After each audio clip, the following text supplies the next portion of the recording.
मेरे निम्न निम्न आप सभी का स्वागत है। सुमित कुमार, प्रणव, कुणाल, निधि, ओम प्रकाश, आर्यन, सुमित कुमार, उत्पल सरकार, दीप, दीक्षा, जितेंद्र, तरुण प्रताप, मानक, दीक्षा, अनिल यादव, संगीता रॉय, उत्पल सरकार, रोसब लोकमेश, सिंटू मीडिया, सूरज, शेखर यादव, अब्दुल अमीन, ओम प्रकाश, करण विश्वास, बबलू, ईशु, सुमित, दीपू। मेरे प्यारे बच्चों, आप सभी को नमस्कार। आप सभी का स्वागत है क्लास में। आइए मेरे बच्चे आगे बढ़ते हैं, जल्दी चलिए। सॉरी आइए भाई, सवाल में कह रहे हैं, man lost half of his initial amount in the gambling after playing 3 rounds. कह रहा है जुए की 3 बाजियां खेलने के बाद, एक आदमी अपने पास जितना पैसा लेके आया था उससे आधा ही धन पाता है। इस लाइन को अच्छे से फोकस करिए। कह रहा है एक आदमी जुए की 3 बाजियां खेलने के बाद अपने पास आरंभिक धन का आधा धन पाता है, यानी जितना पैसा वो लेके आया था उसका आधा पैसा ही वापस लेके जा रहा है। यानी अगर x रुपए शुरुआत में लेके आया था तो कहता है 3 मैच खेलने के बाद उसके पास x बटे 2 है। ऐसा मैंने सवाल किया है। अगली लाइन में कह रहा है the rule of gambling is that if he wins he will receive ₹20। कहता है अगर वो जीतेगा तो उसे 100 रुपए इनाम मिलेंगे, but he has to give 50% of amount. But नियम ये है कि उसे अपनी टोटल अमाउंट का 50% जमा करना होगा आफ्टर ईच राउंड। कहता है अगर वो जीतेगा तो उसे 100 रुपए मिलेंगे, बट नियम ये है कि हर राउंड के बाद उसके पास जितना भी पैसा है उसका मेरे भाई उसको कितना पैसा जमा करना पड़ेगा, 50% पैसा वापस जुए खाने में जमा करना पड़ेगा। कहता है अगर वो तीनों मैच जीतेगा तो आराम से उसका धन जाता है। अब देखिए मेरे ध्यान से मेरी बात को समझिए। कहानी क्या है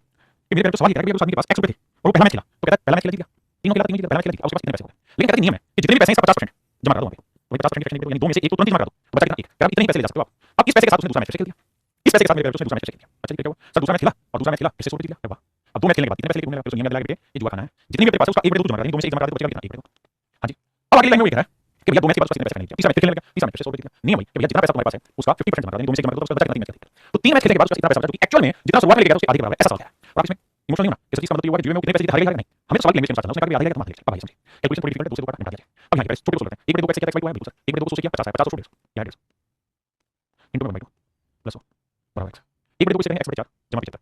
जमा 100 तो x बटे 4 या 175 बराबर x। अब ये x बटे 4 को उधर ले जाएंगे, 3x बटे 4 बराबर 175 सोल्व करोगे तो आंसर आ जाएगा x की वैल्यू यस बटे 68 700 बटे 3। यानी इसका मतलब वो शुरुआत में जुए खाने में इतने रुपए लेके गया, शुरुआत में जुए खाने में इतने रुपए लेके गया, यानी 700 बटे 3 रुपए लेके गया। 700 बटे 3 रुपए मेरे जुए खाने में लिखा है, क्लियर है। कितने रुपए लेके गया, 700 बटे 3। आइए देखिए मेरे दोस्त, सवाल में कह रहा है मिस्टर गिलगत फ्रेंड्स कहता है mister Gilgit friends 50% of his monthly income on household items and out of the remaining he spent 50% on transport, 20% on 25% on entertainment, 10% on sports and the remaining amount of his 900 saved। अब आओ मजा पड़ने में भैया। अब ये कह रहा है कि गिलगत के पास जो भी पैसा था, ध्यान देना जो भी पैसा था, सवाल में कह रहा है कि उस पैसे का 50% उसने खर्च कर दिया हाउसहोल्ड आइटम में। हाउसहोल्ड आइटम हाउसहोल्ड आइटम 50% खर्च कर दिया, मतलब उसका जितना भी पैसा था उसका 50% खर्च कर दिया, बिल्कुल ठीक है। मान लीजिए उसका 100 यूनिट पैसा है तो 100 यूनिट का 50% खर्च कर दिया, बिल्कुल ठीक है। तो बचा कितना भैया, तो रिमेनिंग मेरे दोस्त रिमेनिंग 50%। अब क्या कह रहा है, अब कह रहा है बाकी का, इस सब बाकी का रिमेनिंग का एंड आउट ऑफ द 50% को ट्रांसपोर्ट कर रहा है, इसका 50% को ट्रांसपोर्ट कर रहा है, 25% को एंटरटेनमेंट कर रहा है और 10% को स्पोर्ट्स कर रहा है, 10% को स्पोर्ट्स कर रहा है और बाकी जो उसका पैसा बच गया, जो बच गया वो उसकी सेविंग है, वो उसकी जो बचा है। तो मेरे दोस्तों समझो कि जितना भी बाकी पैसा बचा हुआ था उसमें 50% या 25% या 10% यानी बाकी बची हुई चीज 100% थी तो 50 25 70 85% खर्च कर चुका है, बिल्कुल। यानी बचे हुए का 85% खर्च कर चुका है, बचे हुए का बचा कितना 15%। यानी जो भी पैसा बचा था उसका 85% उसने इन चीजों में खर्च कर दिया, तो बचा कितना मेरे 15%। अब इस सवाल को लैंग्वेज के साथ रिलेट करके एक बार फिर आगे समझाऊंगा इसे कैसे करना है। देखिए हम मान लेते हैं मिस्टर गिलगत की इनकम जीती, कहते हैं उसने 50% का हाउसहोल्ड खर्च कर दिया, 50% की फ्रेंड एक बचा, यानी 2 रुपए उसके पास थे तो उसमें से एक तो सीधा सीधा खर्च कर दिया, बचा कितना 1 बचा। अब कितना पैसा उसके पास है, अब इस बचे हुए का कहता है 85% यहाँ खर्च कर दिया, बचा कितना 15% की फ्रेंड 3 बटे 20। इसका मतलब जो भी पैसा बचा है उसका 3 बटे 20 उसकी बचत हो गई और ये बचत किसके बराबर 900 रुपए, 3 से काटेंगे 3 12,000। इसका मतलब मिस्टर गिलगत की इनकम 3 बटे 12,000, मिस्टर गिलगत की इनकम कितनी 12,000 है। अब हम सक्सेस की तरफ आ रहे हैं। सक्सेस का मतलब होता है हिंदी में से बोलते हैं जो हम कर्मागत। अब इस कर्मागत का अर्थ क्या है वो मैं समझाता हूं। मान लो मैं आपको ये कहूं कि भाई आप एक पेन खरीदने गए, उस पेन का जो मार्केट प्राइस था या मैक्सिमम रिटेल प्राइस होता है वो 100 रुपए और इसके ऊपर दो डिस्काउंट मिले, पहला डिस्काउंट 50% का था, दूसरा डिस्काउंट भी मेरे 50% का था। आपको दो डिस्काउंट मिले, पहला डिस्काउंट भी 50% का था, मेरे दोस्तों दूसरा डिस्काउंट भी 50% का। अगर दुकान पे दुकानदार ने कहा कि मैं दो डिस्काउंट दूंगा 50% के तो बताओ 100 रुपए वाला पेन आपको कितने का मिलेगा, आपको 50% डिस्काउंट तो 100 रुपए मिलेगा, बिल्कुल ठीक बात है, कोई बात नहीं। लेकिन अगर दुकानदार वो ये कहता है कि मैं 50% के दो कर्मागत डिस्काउंट दे रहा हूं, दो सक्सेस डिस्काउंट दे रहा हूं, तो जो कर्मागत है इसका क्या होगा वो मैं समझने की कोशिश कर रहा हूं। मेरे दोस्तों कर्मागत का मतलब होता है कि पहले वाली वैल्यू इसके ऊपर पहले कम यानी पहले सक्सेस में 50% का, दूसरा 50% का 50 तो 50 का डिस्काउंट निकाल दो, आपकी कीमत कितनी 50। अब इस 50 का डिस्काउंट कितना मेरे 50% 50 का 50% 25 25 का डिस्काउंट 50 25 का डिस्काउंट कितना हुआ 25 50 पे 50% निकालेंगे 50 का 50% 25 का डिस्काउंट तो 50 25 का डिस्काउंट अब इस चीज की कीमत कितनी 25। तो कुल मिला के मेरे दोस्तों का मतलब ये हुआ कि जिस चीज की कीमत शुरुआत में 100 रुपए थी अब उस चीज की कीमत 25 रुपए है, तो हमने कितना डिस्काउंट दिया 75 रुपए और 100 पे 75 का डिस्काउंट देना, 100 पे 75 का डिस्काउंट नहीं करता है भाई, 100 पे कोई चीज लगाती है, 100 पे कोई वैल्यू परसेंटेज लगाती है, परसेंटेज मतलब 100 पे चीज। तो अगर मैं 100 पे 75 डिस्काउंट दे रहा हूं तो इसका मतलब मैं 75% डिस्काउंट दे रहा हूं, यानी जो दो कर्मागत 50-50% के डिस्काउंट देंगे इक्वल टू डिस्काउंट पे कितना ही परसेंट बन पाए 100% नहीं। मेरे भाई फिर से एक और एग्जांपल लेके इस बात को समझाता हूं। मैं आपको कहूं कि यार आप मार्केट में गए और मार्केट में आपने शर्ट खरीदी, उस शर्ट की कीमत 600 रुपए थी, कितनी की बाबू 600 रुपए और दुकानदार ने कहा कि मैं आपको दो डिस्काउंट दूंगा, एक 10% का और एक 20% का, लेकिन दोनों के दोनों सक्सेसिव है, सक्सेसिव है कर्मागत डिस्काउंट है, कर्मागत डिस्काउंट है, कर्मागत डिस्काउंट है। इसका मतलब क्या होगा, इसका मतलब ये होगा कि पहले 600 का 10% आपने निकालना, 600 का 10% कितना 60 तो जल्दी से पहले 60 का डिस्काउंट घटाओ, आप चीज कितनी 600 में से 60 पे 540 अब डिस्काउंट क्या मेरे 540 अब 540 का 20% डिस्काउंट निकालो तो मेरे भाई 540 का 20% होगा। जिस भाई को सॉरी एक्शन निकालनी नहीं है तो इस तरह का चोन दूंगी कितना 108 इस 108 का डिस्काउंट है तो 540 में 108 घटाएंगे तो अब वो चीज कितनी रहेगी 540 में 108 घटाएंगे, 540 की थी फिर 108 का डिस्काउंट दिया तो अब इस चीज की कीमत है 432 रहेगी। बहुत बढ़िया। अब मेरे भाई ये बताइए कि इस चीज की कीमत शुरुआत में कितनी थी 600 रुपए, अब कितनी रहेगी 432 रुपए, तो सर कितने का डिस्काउंट होगा 168 का डिस्काउंट, तो 168 का डिस्काउंट किसके होगा 600 पे, तो 168 का डिस्काउंट मेरे भाई 600 पे तो 100 पे कितना जैसे काटेंगे भाई 6 12 बचा कितना मेरे भाई 4 6 48 तो आंसर आएगा 28%। यानी 10% और 20% की दो कर्मागत जो कमियां थी वो 28% के बराबर हो गई। मैं उम्मीद कर रहा हूं कि शायद अब आप कर्मागत सबका अर्थ समझोगे कि भाई पहले एक क्रम पे एक चीज कैलकुलेट करो फिर अगले सीक्वेंस उस पे दूसरी चीज कैलकुलेट करो, यानी स्टेप बाय स्टेप बढ़ना, स्टेप बाय स्टेप घटना, इसको हम कर्मागत कहते हैं। तो मेरे जो कंपाउंड इंटरेस्ट पढ़ने के लिए सबसे पहली जरूरी चीज है हम सक्सेसिव को समझें। तो सक्सेसिव शब्द क्या होता है मैंने समझाने की कोशिश की। सक्सेसिव में मेरे दो चीजें होंगी, इंक्रीज भी दिया जा सकता है और डिक्रीज भी दिया जा सकता है। अभी मैंने आपको डिक्रीज समझाया, सक्सेसिव डिक्रीज को ही मेरे सक्सेसिव डिस्काउंट कहते हैं, कर्मागत बट्टा कहते हैं। सक्सेसिव डिक्रीज को हम कर्मागत कमी या कर्मागत हास भी कहते हैं। ऐसे ही मेरे अगर सक्सेसिव इंक्रीज हो रहा है कर्मागत वृद्धि हो रही है तो इसे मेरे कहते हैं कंपाउंड इंटरेस्ट चक्रवृद्धि ब्याज, क्या कहते हैं मेरे चक्रवृद्धि ब्याज कंपाउंड इंटरेस्ट कहते हैं। तो मेरे जो अभी मैं आपको सक्सेसिव शब्द को ही और डिटेल में समझाने की कोशिश करूंगा, फिर धीरे धीरे चीजों को आगे बढ़ाएंगे। पहला सवाल पूछ रहा है यदि दो क्रमिक छूटें 10% और 20% है तो संतुलित छूट क्या होगी, संतुलित छूट क्या होगी। ध्यान दें मैं आपको एक चीज कहूं कि यार अगर किसी चीज की कीमत 100% है, मान लीजिए किसी चीज की कीमत 100 रुपए इसी आर्टिकल का हमारे पास 100 है। मैं इस पे पहले x% का डिस्काउंट दे रहा हूं, फिर y% का डिस्काउंट दे रहा हूं। तो मेरे बच्चे 100 पे अगर मैं x% का डिस्काउंट डालूंगा तो क्या आएगा x। तो सबसे पहले मैं x की कमी करूंगा तो अब चीज की कमी हो जाएगी 100 - x, क्योंकि 100 की चीज थी x की कमी हो गई 100 - x। अब मेरे क्या होगा, मुझे इस पे y% की कमी निकालनी होगी तो 100 - x का y% निकालना होगा। तो इसका निकालने के लिए y आएगा, इसको निकालने के लिए आएगा x/100। तो मेरे ये वाली वैल्यू होगी y - x/100। इसी भाई को दिक्कत है नहीं। अब मेरे इसमें से ये वाली वैल्यू हटा दें। हां जी, तो 100 - x माइनस y - x/100। हां जी, 100 - x minus y plus x/100। इसमें से मैं 100 कॉमन ले लूं तो आएगा 100 - x plus y minus x/100। तो मेरे नंबर आप समझेंगे कि फाइनली चीज की जो कीमत बनी या कीमत जो बची वो बची 100 minus x plus y minus x/100%। बस चलिए इतनी कीमत बची। तो एक बात समझने की है, अगर किसी भी छोटी कैलकुलेशन दिक्कत होगी तो अपने हाथ से आपने तरीके से करने की कोशिश करो। अब इस तरह से समझ के देखो कि जिस चीज की कीमत शुरुआत में 100 थी मेरे, जो चीज की कीमत शुरुआत में मेरे नंबर जो 100 थी, अब उस चीज की कीमत कितनी है, कितनी तो कितने की कमी की है, तो आप देखेंगे 100 थी, 100 में से क्या घटाई है, यानी एक्चुअल में x plus y minus xy 100 की कमी की है, यानी इतनी वैल्यू की कमी की है। यानी ओरिजिनल चीज थी और अगर उसमें दो डिस्काउंट देते हैं x% और y% तो फाइनल डिस्काउंट बना इतने का। और आप जानते हैं 100 पे कोई चीज का कहलाता है परसेंटेज, इसका मतलब x% और y% के दो सक्सेसिव डिस्काउंट दे रहे हो तो इक्वल डिस्काउंट बनेगा ये बनेगा। तो इक्वल डिस्काउंट बनेगा x plus y minus xy 100%। ये मेरे जो आपका इक्विवेलेंट डिस्काउंट बनेगा। अब ये आपकी ट्रिक होगी जिसका ध्यान रखना क्या कि अगर x% और y% ये दो सक्सेसिव डिस्काउंट है, ये दो सक्सेसिव डिस्काउंट है, कर्मांतर बढ़ते हैं x% और y% तो मेरे जो इक्विवेलेंट डिस्काउंट होगा, इक्विवेलेंट डिस्काउंट होगा, इक्विवेलेंट का मतलब इन सब के बराबर, यानी कुल मिला के इनमें से कहते हैं समतुल्य बटा, समतुल्य बटा वो रहेगा मेरा जो x plus y minus xy 100%। यानी अगर दो चीजें x% और y% के डिक्रीज हैं तो इक्विवेलेंट जो डिस्काउंट होगा, इक्विवेलेंट जो डिक्रीज होगा वो होगा मेरे दोस्तों x plus y minus xy 100%। ऐसे ही मेरे दोस्त अगर दो इंक्रीज हो, सक्सेसिव इंक्रीज हो, कर्मांतर वृद्धि हो, कौन सी x% और y% की दो कर्मांतर वृद्धि होगी मेरे जो, तो जो इक्विवेलेंट इंक्रीज होगा, इक्विवेलेंट इंक्रीज होगा वो होगा मेरे दोस्तों x plus y plus xy 100%। यानी अगर लगातार वृद्धि हो रही है तो यहाँ मेरे जो प्लस लग जाएगा, और अगर वो कमी हो रही है तो यहाँ माइनस लग जाएगा। ये फार्मूला भी वो ऐसे ही बनेगा जैसे यहाँ वो चीज माइनस कर देते हैं, यहाँ वो चीज प्लस हो जाएगी, सिंपल बात। अब मेरे दोस्तों इन्हीं दोनों फार्मूलों के यहाँ पे सवाल सोल्व करते हैं। जैसे सवाल कह रहा है दो कमी छुपे 10% और 20%, यानी दो सक्सेसिव डिस्काउंट 10% और 20%, तो इक्विवेलेंट डिस्काउंट क्या होगा, तो मेरा जो फार्मूला रहेगा x plus y minus x गुना y बटे 100। x की वैल्यू 10 है, y की वैल्यू 20 है, माइनस 10 गुना 20 बटे 100, तो 20 और 10 30 हुआ, माइनस हुआ 2, घटाएंगे मेरे जो आंसर आएगा 28%। तो इक्विवेलेंट डिस्काउंट जो है मेरे दोस्तों कितना आया 28%। मैं आपसे एक चीज जानना चाह रहा हूँ क्या कि मैंने आपको ये कह दिया कि भाई 10% और 20% का इक्विवेलेंट डिस्काउंट बताओ, तो आपने निकाला भी इस 28% है। लेकिन मेरे बच्चे अगर मैं आपको 20% और 10% का कह दूं तो 20% और 10% कह दूं तो आप कहेंगे सेम चीज होनी चाहिए, तो देखो यार x plus y minus x into y, तो 20 और 10 मेरे 30 और माइनस 200 पे 30 में से दोगे मेरे जो आंसर होगा 28%। तो एक बात आगे की हमेशा ये भी ध्यान रखी जाए कि सर जी a% b%, अगर ये दो सक्सेसिव डिस्काउंट है तो इसका इक्विवेलेंट डिस्काउंट जो भी होगा वही इक्विवेलेंट डिस्काउंट b% और a% का भी होगा, है ना। यानी सीक्वेंस घुमा देने से सवाल पे कोई फर्क नहीं पड़ता, दोनों ही चीजें एक है। जैसे सवाल में आपसे पूछा जाएगा बताओ 10%, 20%, 30%, तीन सक्सेसिव डिस्काउंट दिए, एक दुकानदार ने ये डिस्काउंट दी 30 कर्मांतर बटे, दूसरे दुकानदार ने तीन सक्सेसिव डिस्काउंट दिए 20%, 30%, 10%, तीसरे दुकानदार ने क्या किया कि 20%, 10% और 30% डिस्काउंट दी। चौथे दुकानदार ने क्या किया कि सर जी हम 10% पहले दे रहे हैं, फिर 20% दे रहे हैं, 30% दे रहे हैं और सर जी आखिरी में हम दे रहे हैं 20%। तो बताओ मेरे जो चारों ही कर्मांतर बटों में कौन सा बेहतर होगा, तो आपने कहना है सर सीक्वेंस से कोई फर्क नहीं पड़ता, आगे पीछे करने से कोई फर्क नहीं पड़ेगा, उत्तर नहीं होगा 10 30 20 10 20 30 20 10 20 10 30 तीनों का ही चारों का ही मतलब सेम है ना। तो कर्मांतर बटे निकालो चारों का एक सेम है, चारों से कोई फर्क नहीं पड़ेगा। आइए जैसे इस सवाल पे कह रहा है कि 10 और 15% है तो ये सक्सेसिव डिस्काउंट है, इक्विवेलेंट डिस्काउंट निकालो, तो मेरे फार्मूला होगा x plus y minus x into y 100, 10 गुना 15 तो 10 15 मेरे 25 और 10 15 करेंगे तो 1.5 बनेगा, 150 बनेगा 1.25 में से 1.5 घटाएंगे तो आंसर होगा 23.5, यानी मेरा जो इक्विवेलेंट डिस्काउंट जाएगा 23.5% होगा। अब आते हैं 10% और 30%, तो इक्विवेलेंट डिस्काउंट बताओ, फार्मूला लेंगे x plus y minus x into y 100%। तो भाई 30 और 10 40 और यहाँ 3 तो घटाएंगे मेरे आंसर 37%, ये मेरा आंसर होगा। क्या 15% और 25% है तो फार्मूला लेंगे मेरे 15 जमा 25 माइनस 15 गुना 25 बटे 100। अब क्या 25 और 15 को जोड़ेंगे मेरे 40 आया, यहाँ 15 को 5 से गुणा करेंगे तो 15 30 और 7 37 375 डिवाइड बाय 100 तो 3.75। जब घटाना है तो ऐसे घटाइए, 40 में से 4 घटाओगे तो 36 और 1 में से 0.75 घटाएंगे तो 0.25, तो ये मेरा राइट आंसर है ना। यदि दो कमी छूटे 25 और 40% की है तो संतुलित बताएंगे, इक्विवेलेंट डिस्काउंट बताएंगे x plus y minus x into y। थोड़ा फास्ट करेंगे इसी चीज को, धीरे धीरे प्रैक्टिस में लाएं, तो यहाँ मेरे 65 और ये हो जाएगा मेरे 25 4 4 10। हाँ जी, क्या मेरी बात समझ रहे हैं, 65 में 10 है 55%, तो इक्विवेलेंट डिस्काउंट जो है मेरे कितना 55%। 20 और 30% तो क्या करें भाई 20 जमा 30 बहुत सुंदर जी माइनस 20 गुना 30। मेरे दोस्तों इतने सारी प्रैक्टिस करनी है आपने कि चीजें बदल लिया आपको, तो 20 और 30 का जो कितना बना 50 और 20 और 30 में 600 6 50 में चाहिए मेरे 40%, है ना। आइए कहता है two successive discounts are 40% 50% equivalent discount बताइए, तो मेरे 40% और 15% को लेते हैं, तो भैया x plus y minus x गुना y। अब मेरे 40 और 15 कितना होगा 55 और मेरे भाई 15 को 60 600 600 से काटेंगे 6 तो आएगा 49%, तो इक्विवेलेंट डिस्काउंट जो आएगा मेरे कितना है 49%, है ना। आइए दोस्तों इसमें कहता है दो सक्सेसिव डिस्काउंट 20% और 25% इक्विवेलेंट डिस्काउंट तो x plus y minus x into y 100, 25 और 20 45 और इसे घटाएंगे मेरे 5 आएगा तो आंसर आएगा 40%, तो इक्विवेलेंट डिस्काउंट जो आएगा मेरे क्या होगा 40%। कहता है दो सक्सेसिव डिस्काउंट 12% 15% इक्विवेलेंट डिस्काउंट बताओ, x plus y minus x गुना y बटे 100। अब मेरे 12 15 को जोड़ेंगे 27 और 12 15 180 1.8 घटाएंगे तो 2 घटाओगे 27 में से आएगा 25 और 0.8 घटाओगे मेरे 2, ये मेरा आंसर है। हां जी, अब आते हैं मेरे 3 पे। अभी तक मैं आपको 2 डिस्काउंट दे रहा था, 2 सक्सेसिव डिस्काउंट इक्विवेलेंट पूछा था। अब मेरे मैं आपको 3 डिस्काउंट दे रहा हूं, कौन-कौन सा 10% 20% और मेरे 30%। तो करना क्या होगा, फार्मूला 3 पे लगा सकते हैं, 3 का भी फार्मूला, इतने सारे फार्मूले डाल के करोगे क्या, इसलिए चीजों पे छोटी-छोटी चीजों पे स्पीड बनाओ। पहले दोनों को सेट करेंगे तो मेरे x% y% डिस्काउंट हो जाएगा x plus y minus x into y 100%। Solve करोगे तो 20 और 10 30 30 में से 2 28, तो ये दोनों सोल्व किया मेरे 28%। अब ले लेते हैं मेरे 30%, यानी पहले दोनों को सोल्व करना है और दो वाले को प्रैक्टिस करोगे x प्लस y 20 और 10 30 into xy minus x y 100 तो 200 को 28%। अब यहां सोल्व करेंगे तो x प्लस y 28 जमा 30 माइनस x इंटू y 28 गुना 30 बटे 100। हां जी 28 और 30 58 धीरे-धीरे करोगे करते रहो, करते स्पीड बनेगी भाई। अब ध्यान देना 0 से 0 24 3 6 2 8 आप ऐसा कैलकुलेशन नहीं करेंगे, सब कुछ होगा, 8.4 मेरे 49.6%, ये मेरा आंसर। हां जी, अब आते हैं 20 30 और 40%, पहले दो को सेट करो, रिमाइनिंग करें 20 और 30 20 30 50 20 30 600 50 में चाहिए 40% का। अब 40% और 40% को सेट करना है, तो 40 और 40 को लेके चलता पहले दो को सोल्व करो, जैसे मुझे समझाने से आराम से कहूंगा 20% फिर 30% और फिर मेरे 40%। तो पहले दोनों को लेंगे x प्लस y करेंगे 20 जमा 30 माइनस 20 गुना 30 बटे 100, तो 50 में से चाहिए 40%। हां जी, क्या मेरी बात से सहमत है, बहुत बढ़िया। अब हमें 40% को कैलकुलेट करना है 40 से, दो को कैलकुलेट किया 20 तो x प्लस y करेंगे तो 40 जमा 40 करेंगे 84%, डायरेक्टली लिखा जा सकता है, या फिर ऐसे लिखो x plus y minus x into y 100। अब देखो जोड़ेंगे क्या 84 यहाँ से जोड़ेंगे 4 16 4 16 17.6 तो 84 में 17.6 घटाना है तो मेरे 84 में से 18 घटाओ अगर घटाने में दिक्कत है ऐसे करो 84 आगे डेसिमल क्या जोड़ लो और घटाना 17.6 तो 10 में से 6 गया 4 13 में से 7 गया 6 7 में से गया 6 तो मेरे आंसर है 66.4% 66.4%। क्या 3 सक्सेसिव है 10 15 25 तो सबसे पहले काम मेरे दोस्तों होना चाहिए 10 15 को तो 10 महीने में टोटल लिख में मुझे समझना है इसलिए ऐसा कर रहा हूं 10 15 25 तो 10 15 25 माइनस 150 यानी 1.5 तो आएगा मेरे 23.5 समझ पाए हां जी सर दोनों को सेट कर दिया अब लेते हैं 25% तो 23.5% और 25% ध्यान देना तो x plus y minus x into y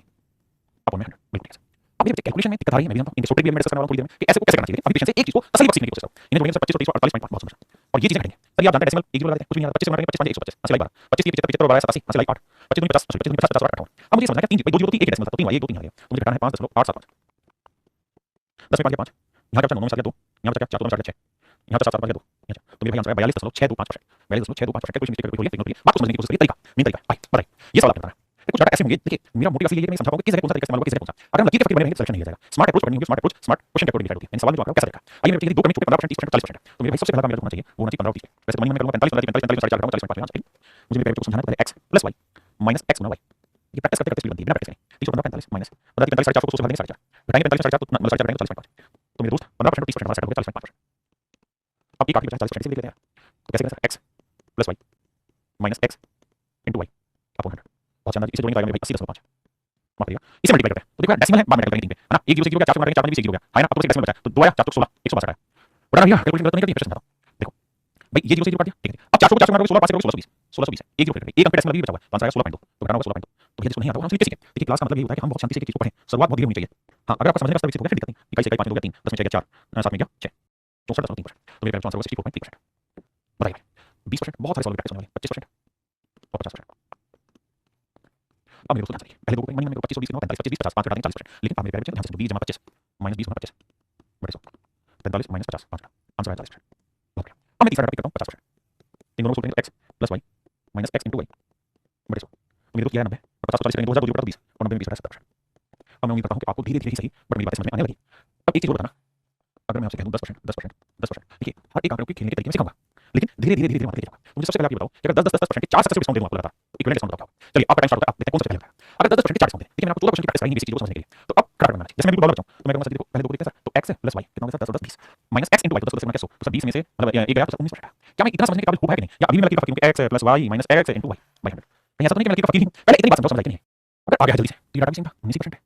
अरे हां ना भाई मैंने कहा सीक्वेंसिंग से कोई फर्क नहीं पड़ता आगे वाला पहले कैलकुलेट करो पीछे वाला कैलकुलेट करो मर्जी आपकी। अब मेरे दोस्त मुझे दोनों को कैलकुलेट करने में कोई झिझक नहीं होगी क्योंकि x plus y minus x गुना y बड़े 100 भाई दोनों सेम आ ठीक है 19 19 बात सही है माइनस 19 19 होता है 3 चेक को उससे भाग दो 3.61 और मेरे 38 में 3.6 घटाएंगे तो 34 घटा देगा 34 और 0.3 तो आंसर है 34.3%। इतने ऐसे बच्चे हैं जो इस बात को समझ गए और समझ गए तो मेरे अब खेला प्रैक्टिस का अब मैं करूंगा नहीं आपने जवाब देना लेकिन कितने बच्चे कितना जल्दी से जवाब देते हैं 12% 15% और 40%। Please do it fast. अब मुझे दवाई चाहिए देखिए मैंने 15 16 सवाल कराए जहां मैं आपको बेसिक की बात बता रहा बेसिक तरीका समझा रहा now I want smartness and want speed. अब आप किन दो को लेंगे किन दो की कैलकुलेशन करने में आपको मजा आ रहा है जिसको लेना चाहते हैं उसको लीजिए आप पहले इन दो को कैलकुलेट कर लीजिए इन दो को कर लीजिए इन दो को कर लीजिए जिस मर्जी को करिए मेरे दोस्त आपका आंसर हर एक से सेम ही आना बस आप ठीक से करें। मैं अगर स्टूडेंट हूं मैं किसी को भी कुछ उठा के सोल्व करता हूं मुझे दिक्कत नहीं है मैं कहता हूं इन दोनों को ले लेता हूं 40 और 12 कितना होगा 52 है ना फिर 12 45 480 4 घटा दो आंसर या मैं इन दोनों को ले लेता हूं 40 15 हो गया 55 और 15 को 60 से घटा दूंगा 49%। यानी चीजें लिखनी आपको महीने में करनी पड़ेगी जब आप महीने में करने वाला काम करेंगे तो सच महीने में वही हिसाब समझने के काबिल होंगे। तो मेरे हिसाब से आप जिस मर्जी को ब्रेक करिए इन दोनों को ब्रेक करते हैं तो 15 और 40 कितना 55 और 15 को 60 से घटाएंगे 49%। ये आया 49%। और मेरे भाई मुझे एप्रोक्सीमेशन के लिए सिखाना है इसमें लेकिन वो बात की बात है अभी बेसिक चीज भाई इनको सोल्व करना x + y 12 जमा 49 माइनस 12 गुना 49 बड़े 100 तो ये मेरे भाई 61 12 में 108 12 45 और 10 58 तो 61 में से माइनस करेंगे 5.8 10 में 4 2 9 4 1 जी 10 में 5 तो आंसर आएगा 55 10 1%। बताइए कितने बचे सहमत हैं। अब मेरे दोस्तों हम आगे बढ़ते हैं। अब मैं जो डाटा ले रहा हूं उसमें आप रास्ता फंसेंगे जैसे मैंने ले लिया डेसिमल में 37% 40% आप इस फॉर्मूले से चेक करने में सहज महसूस ना करें या 11 से 9% 12 से 2% शायद इस फॉर्मूले से सहज नहीं होगी x + y minus x * y 100% इनको जोड़ना पड़े वाली चीजों को करना कोई embarrassing problem. So my dear student what I want to deliver to you is that कि मेरे जो है कहानी अगर मैं आपको कहूं मुझे 10% और 20% के दो सक्सेसिव डिस्काउंट देखें और इक्विवेलेंट डिस्काउंट बताओ तो आपने फार्मूला लगा दिया महीने में क्या कि सर x + y 10 और 20 30 माइनस x * y 20 मतलब 230 में से दोगे 28% आंसर। हां जी देखिए सक्सेसिव का मतलब ये है कि अगर किसी चीज की कीमत मान लीजिए m रुपए तो सर जी पहले उसमें 10% डिस्काउंट देना 10% की 10 यानी अगर उस चीज की कीमत 10 है तो एक का डिस्काउंट दोगे तो आपकी कीमत कितनी होगी 10 बिल्कुल ठीक है बहुत सुंदर आपकी कीमत कितनी होगी 10 और सर अब अगर आपने 10 का डिस्काउंट दिया कीमत तो अब आपको डिस्काउंट देना होगा 20% यानी 1/5 यानी 5 की चीज तो आपको 1 का डिस्काउंट देना होगा यानी आपकी कीमत 4 आपने ठीक है इसी में कोई दिक्कत है नहीं। यानी अगर किसी चीज की इनिशियल कीमत मेरे दोस्त शुरुआत में m यूनिट है या m रुपए है तो आपने पहले 10% डिस्काउंट दिया तो 10 होगी फिर आपने 20% डिस्काउंट दिया 4 5 होगी तो फाइनल में जो कीमत बची वो मेरे दोस्त बची 36/50 m यानी जो कीमत शुरुआत में m थी अब वो फाइनल में 36/50 में बची। क्या समझते हैं हां जी समझते हैं तो कितना डिस्काउंट होगा भाई कोई चीज m से और 36/50 में होगी तो कितना डिस्काउंट होगा तो सर घटा देंगे इसमें से चीज घटा देंगे कैसे घटा सकते हैं m में से 36/50 में घटाते हैं तो 50 लेंगे माइनस 36 घटाएंगे भाई 14 m बटे 50 इसका मतलब ये हुआ कि भैया जिस आर्टिकल की कीमत m रुपए थी शुरुआत में उसमें कुल मिला के कमी आ गई कितने की 14 m बटे 50 कितने पे 100 पे तो m से m कटा अब इसे लिखोगे आगे तो 14 बटे 50 गुना 100 50 दूनी 100 तो 28% तो मेरे आंसर आ गया 28%। हां जी यानी अगर आप डिटेल को वैल्यू लेकर करते तब भी आंसर वही आ रहा है, आप यहाँ करते तब भी आंसर वही आ रहा है। और मेरे दोस्त मैं आपको कह रहा हूँ कि आप इन चीजों को सिंपल फ्रैक्शन की फॉर्म में लिखा है, जैसे जैसा कोई चीज 10% डिस्काउंट दे रहा है, मतलब 1 बटे 10% यानी कोई चीज की कीमत 10 थी तो 1 का डिस्काउंट देकर कीमत रहेगी 9, अब फिर से 20% डिस्काउंट दिया उसके बाद यानी 5 यानी किसी चीज की कीमत 5 थी तो फिर 1 डिस्काउंट देकर कीमत रहेगी 4, यानी जिस चीज की कीमत शुरुआत में 10 50 थी वही चीज अब 9 की 36 हो गई। ये तो वही 50 से कोई चीज कितनी हो गई 36, तो अगर कोई चीज 50 से 36 हो गई तो कितना डिस्काउंट दिया था, और सर 14 का डिस्काउंट 50 पे तो 100 पे कितना 28%, 3 आंसर। आप ऐसे अभी भी बात करने या कहना चाह रहे हो, मैं कहना चाह रहा हूं एक चीज लेकर आना चाह रहा हूं कि हम इस तरह से ना करके ऐसे लिख दें तो शायद और आसान लगने पड़ता है, 10 से 9 की 5 से 4 की 50 से 36 आप चाहें इसे तो काट के सरल भी बना सकते हैं, कैसे बाबू वो बाबू तो आप ऐसे काटेंगे 2 दूनी 4 2 10 ऐसे क्रॉस में इस तरह से काट दिया करता है, लेकिन ये मत करना कि 5 5 दूनी 10 ये ये मत करना नीचे नीचे निकलेगा, ऐसे काट सकते हो ऐसे काट सकते हो ऐसे काट सकते हो, लेकिन नीचे नीचे निकलेगा ऊपर निकलेगा, इस बात का ध्यान रखना है ना। तो मैं स्टूडेंट को तो सिंपलीफाई कर लेता, उस केस में मैं कहता कोई चीज हमारी कितनी थी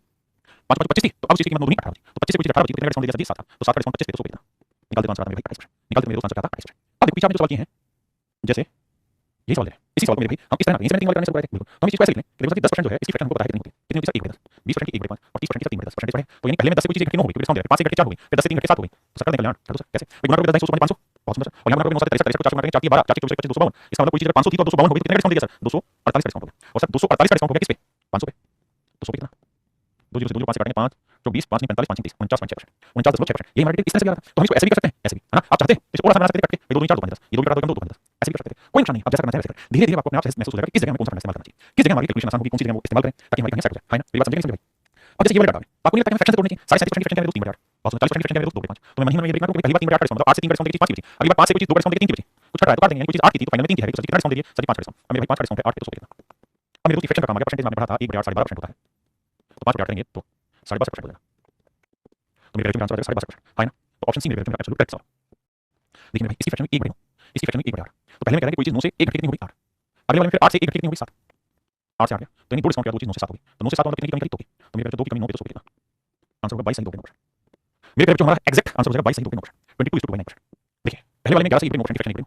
फिर 12.5% की फ्रैक्शन 9 से 11% की फ्रैक्शन और फिर मेरे 10% की फ्रैक्शन, आप ऐसे लिखेंगे 9 से कोई चीज घटी 8 हो गई, फिर 8 से 1 घटी 7 हो गई बाबू, फिर 11 से 1 घटी 10 हो गई और फिर 10% इसका मतलब 10 से घटी 9 हो गई, तो क्या हुआ जी 10 से 10 कटा 9 से 9 कटा 8 से 8 कटा, तो 11 से कोई चीज फाइनली 7 है, तो कितने का डिस्काउंट दिया मेरे 4 का 4 का डिस्काउंट दिया तो 1 बटे 11 होता है 9 से 1 बटे 11 4 बटे 11 36 सही 4 बटे 11%, 36 सही 4 बटे 11%। यही सेम चीज हम सक्सेसफुल इंक्रीज में भी ला सकते हैं, जैसे मैं आपको कहूं कि 10% और 20% के दो सक्सेसिव डिग्रीज है, क्रमागत कमी है, तो आप कहेंगे 10 से 9 होगा, इसकी फ्रैक्शन 10 इसकी फ्रैक्शन 1 बटे 5 तो 5 से कोई चीज 4 होगी, ठीक है। अगर मैं यही सेम चीज कहता कि भाई दो क्रमागत वृद्धि है, एक 10% की एक 20% की, तो आप फॉर्मूला लगाते हैं जैसे इंक्रीज वाले में हमने बताया x + y + xy by 100%, but what I want to say to my dear student 10 जमा 20 जमा 10 गुना 20 बटे 100 इंक्रीज हो रही है क्रमागत, तो 30 होगा 32%, लेकिन मेरे मैं आपको कहूंगा सीधा सीधा करें इसकी फ्रैक्शन 1 बटे 10 इसकी फ्रैक्शन 1 बटे 5 आप ऐसे लिखिए 10 से कोई चीज 11 हो गई 20% यानी कोई चीज 5 से 6 हो गई, तो मेरे भाई 50 से कोई चीज 66 हो गई, तो 50 से 66 हो गई कितना इंक्रीज 16 का, और 16 का इंक्रीज मेरे भाई 50 पे तो 100 पे कितना आंसर है 32%, आंसर है मेरे 32%, आंसर है मेरे 32%, है ना, आंसर है मेरे 32%। क्या मेरी बात समझ पाई नहीं समझ पाई, यहां तक की मेरी बात समझ, अब आपका सवाल सर एक इंक्रीज हो, फिर जैसे मैं कहूंगा पहले मैंने 10% का इंक्रीज किया फिर मैंने 10% का डिक्रीज कर दिया, अब देखो जरूरी नहीं 10 कुछ भी हो सकता है, अलग अलग रेट से पहले डिक्रीज हो जाए फिर इंक्रीज हो जाए इंक्रीज कुछ भी हो सकता है, बट मुझे लगता है fraction is the ultimate solution of everything, but the condition is that you have to be very much used to about the fractions, आपको फ्रैक्शंस के बारे में बहुत जबरदस्त प्रैक्टिस होनी चाहिए, मैं चाहता हूं एग्जाम दे रहा होता मैं कहता 1 बटे 10 सीख बस यहां गलती कर रहा है, यहां गलती कर रहा है, यहां 10 से कोई चीज 11 हुई यहां घटा मिलता 10 से कोई चीज 9 और 100 से मेरे मिलता 99, तो 100 से कोई चीज 99 तो 1 की कमी फाइनली 100 पे तो कितना परसेंट तो आंसर होगा 1%, हां जी, यानी फ्रैक्शन से हर एक चीज को निकालोगे तो सॉल्यूशन बन जाएगा। अब सर मैं ये कहूं कि a% तो बढ़ रहा है और फिर b% में घटा रहा हूं, इसका कैसे सर आपको ये बताना है कि दोनों इंक्रीज हो रहे थे, ये फॉर्मूला x + y + xy 100, हां सर तो कुछ नहीं करना यार, x की वैल्यू a लिखो क्योंकि प्लस में y की जगह माइनस करना क्योंकि b की वैल्यू नेगेटिव है, y की वैल्यू प्लस x की वैल्यू a है और y की जगह माइनस b बटे 100, a - b minus a * b बटे 100, तो ये मेरे पैरेलल करने का तरीका, यानी आप इस वाले को यहां पुट करते तो आप x की वैल्यू 10 लेते y की वैल्यू -10 लेते प्लस 10 y की वैल्यू -10 लेते बटे 100, तो सोल्व करते तो 10 से कट हुआ तो यहां था -100 बटे 100 -1 आंसर आता -1%, कहने का मतलब ये है कि इस फंडे को इस्तेमाल करके क्लियर है। यार किसी आदमी की सैलरी पहले 20% बढ़ाई और फिर उसको 20% कम किया गया, तो पहले हमने किसी चीज में 20% का इंक्रीज कर दिया, देन उसी में हमने 20% की कमी कर दी, यानी क्रम दर क्रम पहले एक क्रम चले फिर दूसरा क्रम चले, तो क्या करें तो इसकी फ्रैक्शन 1 बटे 5 होती है बाबू प्लस की होगी इसमें माइनस की होगी, तो 5 से 1 बटे 6 हो जाएगा या 5 से 1 बटे 4 तो 25 ये हो 24, तो 25 से कोई 24 हो गई तो 1 की कमी 25 पे तो 100 कितना, तो मेरे में आंसर है 4%, मेरे नंबर में आंसर होगा 4%, मेरे में आंसर क्या होगा 4%, यानी उसमें 4% की कमी। हां जी, वैसे भी एक और ट्रिक बता रहा हूं आगे के लिए अगर आप ध्यान रखें, अगर किसी चीज में पहले मैं x% का इंक्रीज करूं प्लस का मतलब इंक्रीज करूं एंड देन फिर उसमें x ही % का डिक्रीज कर दूं, या कि पहले x% की कमी कर दें फिर उसमें x% का इंक्रीज कर दें, यानी पहले घटा दें पहले बढ़ा दें फिर घटा दें, तो ओवरऑल हमेशा डिक्रीज होता है x के 100%, अगर सेम रेट से बढ़े और सेम रेट से घटा हो यानी दोनों जगह सेम हो तो हमेशा ही डिक्रीज होगा -x के 100%, जैसे पिछले सवाल का दूसरा ध्यान दें तो 20% बढ़ाया 20% घटाया तो सीधा भी कर सकते थे 20 और 400 यानी 4, तो सच में सीधा कर सकते थे -4% यानी 4% की कमी होगी। मैं कहूं क्या मैंने किसी चीज की कीमत पहले 10% बढ़ा दी फिर 10% घटा दी तो क्या फर्क पड़ेगा 10 और 100 बटे 1 -1%, मैं कहूं क्या मैंने किसी चीज की कीमत पहले 25% घटा दी 25% घटा दी देन फिर मैंने 25% बढ़ा दिया, बताओ क्या चीज होगा सिंगल, तो 25 और 600 25 600 से भागेंगे 6.25 का डिक्रीज, तो इस ट्रिक को मेरे याद रखना पेपर में हूबहू आपको देखने को मिलेगी और बहुत सारे सवालों में करने में इन सवालों को आपको मजा आएगा, इन चीजों को हल करना छोड़ो, ठीक है जी। देखिए मेरे भाई सवाल में कह रहे number is first increase by 40%, एक नंबर को पहले 40% बढ़ाया गया देन डिक्रीज बाय 25% फिर 25% बढ़ाया गया फिर 15% बढ़ा दिया भाईजान और फिर मेरे बच्चों 20% बढ़ा दिया। अब मेन लड़ाई कहां होगी फ्रैक्शन में, अगर आपको फ्रैक्शन की समझ है तो आप विजिट हैं सवाल के इतने बड़े बड़े क्वेश्चन चुटकियों में ब्रेक करेंगे 40% की फ्रैक्शन की 2 5 ध्यान में बढ़ा है 25% की घटा है 15% 3 बटे 20 बढ़ा है 20% की 5 घटा तो 5 से कोई चीज 2 बटे 3 हुई 7 4 से 1 बटे 3 हुई 3 20 से कोई चीज बटे 3 हुई 23 और 5 से 1 बटे 3 हुई 4। देखिए पहले बढ़ा 5 से 7 फिर घटा मेरे बच्चे 4 से 3 हुआ फिर बढ़ा 20 से 23 फिर घटा दिया 5 से 1 तो 5 से 4 हमें छोटी छोटी बातें करनी है उसका कैलकुलेशन करते हैं घबराना नहीं है यार।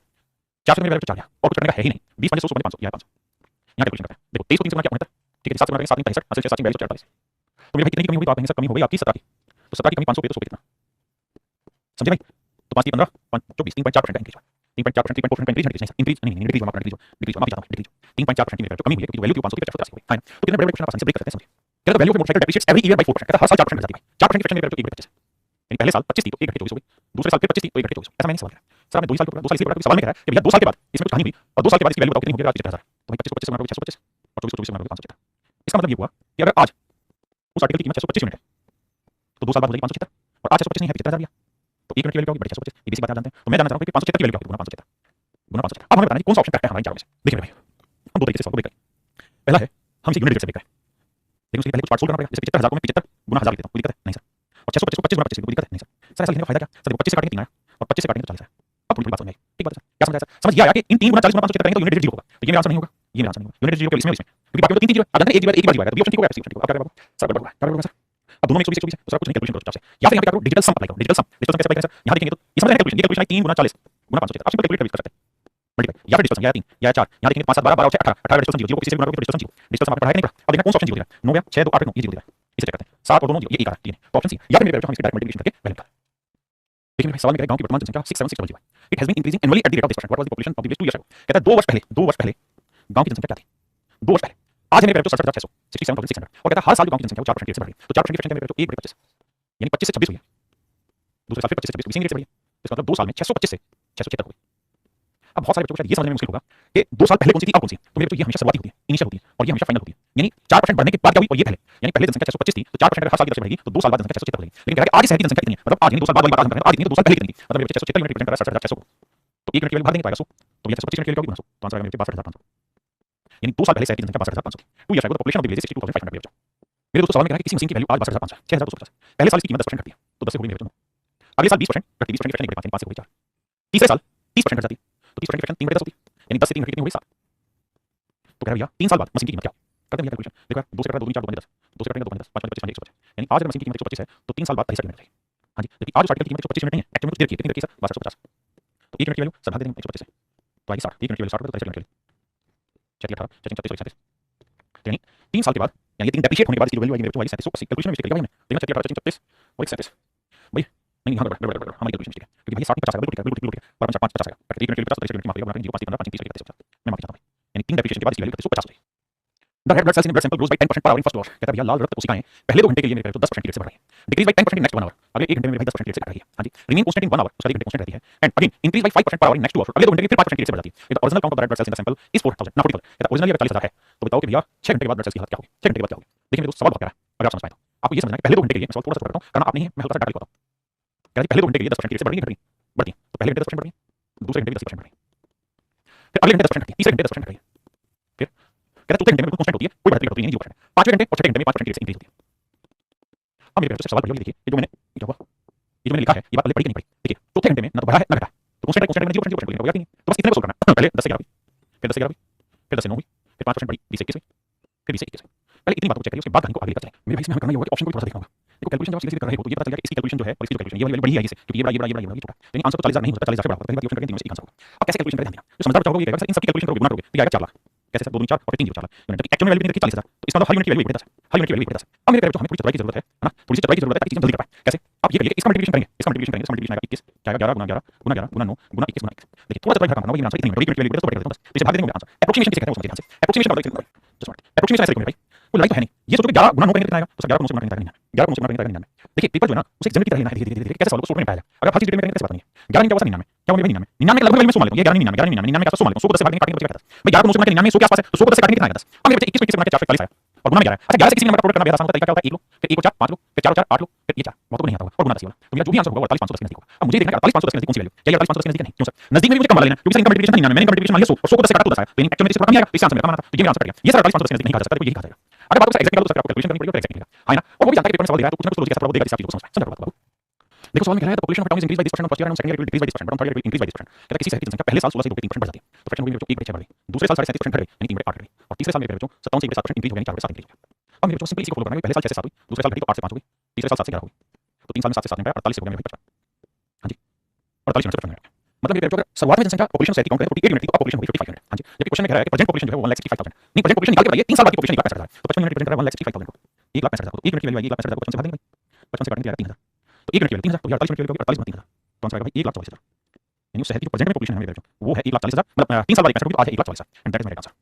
मेरे जो man spends 5% of his total income in travelling 20% of the rest spent in food कहता है एक आदमी अपनी टोटल इनकम का 5% तो ट्रैवलिंग पे खर्च देता है कहता है 5% ट्रैवलिंग पे खर्च कर रहा है फिर बचे हुए का 20% खर्च कर रहा है खाने पे। देखिए भाई ये सारे सवाल आपने पढ़े हुए परसेंटेज में मैंने उनकी शॉर्टकट बताई है उससे सीधा अब ध्यान देना 5% की फ्रैक्शन में 1/20 20% की फ्रैक्शन में 1/5 यानी अगर उसके पास 20 रुपए थे तो 1 रुपए खर्च कर दिया 19 अब 5 है तो 1 रुपए खर्च करके 4 बिल्कुल ठीक है यानी अगर उसके पास 20 थे तो 5 बचे 19 थे तो 4 है मतलब 20 से 19 रुपए 5 तो मैं ये कहूंगा 100 यूनिट से कितना हो गया 76 यूनिट यानी अगर उसके पास शुरुआत में 100 यूनिट थे तो अब हो गया 76 यूनिट उसके पास मतलब एक आदमी था अपने घर से निकला 5% उसने ट्रैवलिंग खर्च कर दिया बचे हुए 20% खाने पे खर्च कर दिया यानी 100 यूनिट अपनी जेब में डाल के चला था तो 76 यूनिट उसने मतलब 76 यूनिट उसके पास 76 यूनिट उसके पास बचे और सवाल में कह रहा है कि जब उसने ये काम कर लिया ना ट्रांसपोर्ट फूड वाला काम यात्रा भोजन खर्च कर दिया तो फिर 120 रुपए उसने दान दे दी 120 रुपए दान में दे दिए तो मेरे पैसे 120 रुपए डोनेट करता तो 120 रुपए में डोनेट करता 120 रुपए दान देता चलिए इसका मतलब मुझे नहीं पता यानी जो पैसे उसके पास बचे हैं यानी अगर मान लीजिए 8 रुपए अगर उसके पास बचे में दो खर्च करने के बाद कौन कौन से ट्रांसपोर्ट और फूड 8 रुपए बचे हैं तो इसमें से भी दान वाने 120 रुपए डोनेट कर दिया तो 8 रुपए थे बचे हुए अब 120 में से और डोनेट कर दिया तो अब बचे हैं 1400 रुपए तो मेरे जो 8 की वैल्यू 120 रुपए जोड़ 1520 इसका मतलब यहाँ पे उसके पास जो रिमेनिंग बचा हुआ था वो 76 यूनिट नहीं था 1520 रुपए बचे थे तो भैया 76 यूनिट रिप्रेजेंट कर 1520 तो 1 यूनिट की वैल्यू 76 1 यूनिट की वैल्यू 20 रुपए 1 यूनिट की वैल्यू मेरे 20 रुपए 1 यूनिट की वैल्यू 20 रुपए तो 100 यूनिट की वैल्यू 100 गुना 20 500 रुपए 2000 यानी मैंने मेरे बच्चों 2000 रुपए उसके पास शुरुआत में थे दो खर्च करने के बाद 1520 बचे 1520 में से 120 का डोनेशन लिया तो आपने बचे 14 सवाल में पूछा कि बताओ शुरुआत में उसके पास कितने बचे थे तो आंसर होगा 2000 है ना and electronic conductor has certain length of wire तो उसके पास निश्चित मात्रा में था 10% वायर वाज 10% तार चोरी कर लिया and 70% of the remaining was sold कहता जितना भी तार था उसका 10% मेरे चोरी कर लिया गया जो बच गया उसका 70% बीच चला तो भैया 10% एक 70% 7 मतलब अगर 10 मीटर तार था तो एक चोरी हो गया बचा कितना और 10 मीटर था तो 7 बीच के बचा कितना 3 यानी मेरे भाई अगर मेरे पास शुरुआत में 100 यूनिट तार था तो फाइनल में सिर्फ 27 यूनिट तार बचा मेरे बाबू दो प्रोसेस होने के बाद मेरे पास कितना तार बचा मेरे 27 यूनिट तार बचा जबकि एक्चुअल में जो तार बचा है वो 810 मीटर बचा तो भैया 1 यूनिट की वैल्यू 30 मीटर 1 यूनिट की वैल्यू 30 मीटर तो भैया 100 यूनिट की वैल्यू 100 गुना 30 तो आंसर आ जाएगा 3000 इसका मतलब मेरे जो शुरुआत में उसके पास जो तार था उसकी एक्चुअल लेंथ थी 3000 मीटर एक्चुअल लेंथ मेरे स्टार्टिंग से थी 3000 मीटर पहले पढ़ी नहीं करेंगे library 20% of the books are in Hindi कहता है 20% किताबें हिंदी में 1/5 मैं सीधी फ्रैक्शन लिखा अब कहता है जो बच गई हैं उसका 50% किताबें अंग्रेजी में 50% फ्रैक्शन इंग्लिश में और अब जो बच गई हैं उसका 30% फ्रेंच में जो बच गई हैं उसका 30% फ्रेंच में 3/10 बहुत सुंदर भाई इसी भाई को लोग कहते हैं नहीं तो कह रहा है बताओ भाई बची हुई जो किताबें यानी हिंदी इंग्लिश फ्रेंच हटा दे बची हुई जो किताबें हैं वो 23 है वो ओरिजिनल लैंग्वेज में तो बताओ शुरुआत में किताबें कितनी थी तो कहेंगे शुरुआत में 5 थी तो एक कितनी हुई 4 अब 2 थी तो एक कितनी हुई 1 फिर हमने देखो फिर बताता हूं भाई हमारे पास टोटल 5 किताब थी एक हिंदी की हटा दी कितनी 4 अब 2 है एक इंग्लिश की हटा दी बची कितनी 1 अब 10 बची 10 में से 3 हमने हिंदी की फ्रेंच की हटा दी तो बची कितनी 7 तो कुल मिला के बाबू 2 2 4 2 5 10 यानी 25 किताबें लाइब्रेरी में थी तो भाई कुल मिलाकर 7 यूनिट किताबें बची किताबें बची 2300 तो 7 यूनिट 2300 1 यूनिट 900 बाबू तो 25 में 225 यानी लाइब्रेरी में 25 में 225 होता है 22500 किताबें लाइब्रेरी में मेरे कितनी किताबें थी 22500 किताबें लाइब्रेरी में थी 22500 किताबें लाइब्रेरी में थी देखो मेरे सवाल में कह रहा है manufacturer sold his goods to wholesaler 25% एक दुकानदार एक होलसेलर है वो ना सुन एक मैन्युफैक्चरर है वो होलसेलर को 25% प्रॉफिट बेचता है 25% की फ्रैक्शन बेचता है यानी होलसेलर ने 4 में खरीदी मैन्युफैक्चरर ने 4 में खरीदी तो होलसेलर को 30 5 अब कहता है भैया होलसेलर ने उसे रिटेलर को कर दिया 20% 20% की फ्रैक्शन 5 यानी होलसेलर ने 5 में लिया तो 1 लाख बेच 6 में बेच दिया इसको रिटेलर को अब रिटेलर ले रहा है 28% 4% की 1 बटे 25 7 होता है 7 बटे 25 में बेच दिया 100 बटे 25 मतलब मेरे दोस्त के 25 में खरीद गए और 7 लाख 25 में बेच दिया आओ करते हैं हिसाब देखो 5 से 5 गया 4 बटे 32 यानी अगर मैन्युफैक्चरर ने कुछ 25 मिनट में खरीदी तो कस्टमर को मिली कितनी 48 मिनट जबकि कस्टमर को मिली 600 की 48 मिनट 600 1 मिनट 200 तो 25 मिनट 200 में भाई आंसर होगा 5 हर एक चीज को छोटी चीज को बहुत बारीकी से समझिए तभी कमाई निकले है ना और मेरे भाई इसके लास्ट क्वेश्चन है सक्सेसिव की कहानी का आई सवाल में कह रहे हैं मैं सीन मार्केट में depreciating value each year eight the rate of 10% of previous value कहता हर साल अपनी प्रीवियस वैल्यू का 10% घटी होगी यानी 10% घटी ठीक है however every second year there is some maintenance work so that in that particular year depreciation is only 5% of previous value कहता हर दूसरे साल इसमें मेंटेनेंस होगी इसलिए भैया केवल 5% घटेगी बहुत सुंदर भाई तीसरे साल का फिर से 10% होगी हर साल का 10% घटेगी मेंटेनेंस वाले साल 5% और हर दूसरे साल मेंटेनेंस है तो फिर घटेगी 5% सवाल में कुछ नहीं है बेसिक चीज है कि आप सवाल को पढ़ें और डाटा को महसूस करें कि जो कह रहा है वो लिख रहा हूं क्या चीजें सेम है कैसे कह रहा है कि प्रत्येक प्रति वर्ष इस प्रति वर्ष अच्छे से लगेंगे प्रति वर्ष एक मशीन की कीमत अपने पहले की कीमत का 10% घटेगी यानी जो भी उसकी वैल्यू 10% घटेगी फिर भी प्रत्येक दूसरे वर्ष हर सेकंड ईयर में इस मशीन का रखा होता है इसलिए इसकी कीमत में पहले वर्ष की कीमत की तुलना में 5% की कमी होगी तो बताओ भैया 4 साल के अंदर मशीन की कीमत कितनी है तो शुरुआत में कितनी कहानी को ध्यान से समझो भैया है 10% की फ्रैक्शन 1 तो 10 से हुई 9 5% 1 20 से हुई 19 कैलकुलेशन बहुत परेशान करेगी 10 से होगी 9 और 5% तो 20 से होगी 19 यानी करना कुछ है नहीं तो 400 यानी 40000 यूनिट अगर उस मशीन की कीमत है शुरुआत में तो बाद में उसकी कीमत आ जाएगी 9 गुना 9 गुना 19 गुना 9 19 अब हमें इस कहानी को प्रॉपर्ली समझना तो हमें इस वैल्यू को लेकर करना है उससे 1,40,205 आओ भाई समझाते हैं 9 गुना 9 गुना 19 गुना 19 9 गुना 9 गुना 19 गुना 19 ये रिप्रेजेंट करता है किसको मेरे भाई 40 1 40 205 को 1 40 205 को और ये 1 यूनिट की वैल्यू क्या होगी तो आप कहेंगे सर पूरी कहानी उठा के नीचे जाओ 1 यूनिट की वैल्यू आएगी भाग देंगे 9 गुना 9 9 गुना 19 गुना 9 गुना 19 देखो जो पढ़ा आसान पढ़ने में उसे पढ़िए 9 का पढ़ता है 9 से करता है 9 कम 9 बचा कितना 5 9 54 बचा कितना 2 2 बचा 2 बचा तो 9 2 18 बचा कितना 4 है ना 9 36 4 9 45 है ठीक है अब फिर 9 से काटने में जाएगा 9 से काटेंगे 9 कम 9 बिल्कुल ठीक है बचा कितना 7 9 72 9 45 ना 0 45 अब मेरे भाई 19 से काटने की कोशिश करो 19 19 होता है 361 361 से हां 6 18 5 5 30 5 5 5000 क्या है 5 तो मेरे जो 1 यूनिट की वैल्यू आई वो 5 रुपए कैलकुलेशन क्या है तो फान भैया 1 यूनिट की वैल्यू का मेरे 5 रुपए हां जी अब 1 यूनिट की वैल्यू 5 रुपए है तो 40000 की वैल्यू क्या होगी गुना करेंगे आंसर आ जाएगा डायरेक्ट 2 लाख जो कि मेरे होता है 2 लाख है ना अब बात आती है मार्क बात आती है कि पेपर में सवाल को कैसे करा जाए क्या सूत्र लगाई जाए तुरंत हो जाएगी सारी क्वेश्चन में होता है तो मेरे दोस्तों मुझे बात समझनी है क्या कि भैया 9 गुना 9 गुना 19 गुना 19 ले लो 9 गुना 9 गुना 19 गुना 19 रिप्रेजेंट कर रहा है 1,40,205 देखो थोड़ी सी बुद्धि लगानी काम क्या ये तो तय है कि ये इसके बड़े में आ जाएगा जो मैंने लिखा और ये बनाना जाएगा और भाई मजे की बात है कि इसमें कुछ भी कम नहीं है ना जैसा है वैसे है ठीक है अब मैं कहना ही चाह रहा हूं मेरे जब ये इससे पूरा कट जाएगा पूरा कटेगा तभी तो आंसर पूर्ण में आएगा तो डेसिमल में आ जाएगा क्योंकि सारी कंपनी में बड़े में 9 गुना 9 गुना 19 गुना 19 और अगर ये नहीं कटा मतलब पूरा तो आंसर डेसिमल में डेसिमल में है नहीं और सवाल में लिखा भी नहीं कि भाई अप्रोक्सीमेट से बताइए आजकल वैसे काम भी करते हैं बोलता नहीं है लेकिन अप्रोक्सीमेट आंसर देते हैं इस सवाल के अंदर में तो समझ सकते हैं तो मुझे ये समझना होगा कि यहां है 5 यहां है 5 इसका मतलब ये नंबर ऐसा होगा जिसका 1 मल्टीपल 5 होगा ही होगा तो यहां 5 लिखा हुआ है इसका मल्टीपल 5 होगा ये मानना होगा और इसका मल्टीपल 5 मेरे दोस्त 5 में से किसी से करना नहीं है इसका काट के जो भी आंसर आएगा या तो 5 आएगा 5 का कोई मल्टीपल आएगा 5 आएगा 5 का कोई मल्टीपल आएगा पहली चीज तो ठीक है सर 5 आएगा 5 का कोई मल्टीपल आएगा ना अगर ऐसा है तो फिर हमें इसे 5 5 मल्टीपल से गुना करके देखना पड़ेगा भाई 40,000 को अगर मैं 5 से गुना करूंगा तो आएगा 2 लाख और 5 के किसी भी मल्टीपल से करूंगा, यानी n से गुणा करूंगा, 5 से गुणा करूंगा, n से करूंगा, तो मेरा आंसर जो आएगा 2 लाख या 2 लाख का n गुना होगा, बड़ा होता जाएगा, 2 लाख का गुना होगा, 4 लाख होगा, 6 लाख होगा, 8 लाख होगा, ऐसे होगा। तो आप कहेंगे सर ऐसा कोई आंसर नहीं, केवल एक ऑप्शन बी, तो मेरे इसलिए यहाँ से मेरा ऑप्शन बी एब्सोल्युटली करेक्ट है ना। तो देखिए छोटी-छोटी आपको सीखनी होगी। मेरे ख्याल में जो आज के लिए इतना ही, आप सभी का बहुत-बहुत धन्यवाद। Thank you, have a nice day, thank you.